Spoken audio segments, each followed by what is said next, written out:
Ja, pri mami živim že 55 let in mama skrbi zame. Mi pere, kuha, lika, pospravlja, vse. Vam povem, to je hotel mama.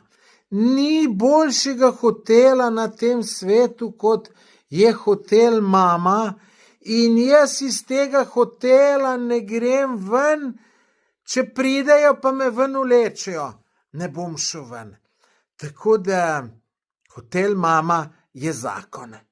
Mi pa ljudje veliko pišejo grde komentarje, moški mi predvsem pišejo, kaj boš ti, ko živiš pri mami, mamin sinko, on tret. Jaz imam občutek, da mi tu pišejo te moški, ki imajo slab odnos s svojo mamo in potem so meni malo navoščljiv, ker imam dober odnos z mamo in tudi zato, ker vidijo, kako ima mene moja mama zelo rada. No, tole je bilo malo za hec, čeprav tole ne, glede ljubosumnosti, more tudi nekaj biti na tem, ne. Drugače pa, lejte, jaz sem že dostikrat povedal. Jaz veliko potujem. Moj cilj je, da sem pol leta na leto z doma.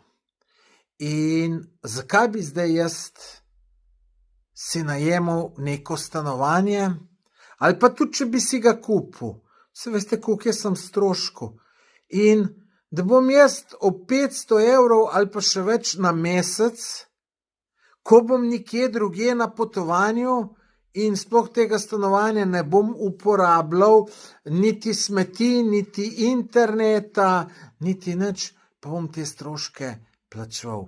Glejte, na misel mi ne pride, dokler bom samski, bom sam, bom pri mami živel, ne, ampak zdaj, da bi kakšno žensko dobil, ne kaže glih, da bi jo, ne, tako da bom, kakor sem rekel, še kar doma, meni je čist dober, in tudi tole, ki mi pišete, da sem mamin sinko, pa on pa tret, lejte, se to ne sekiram.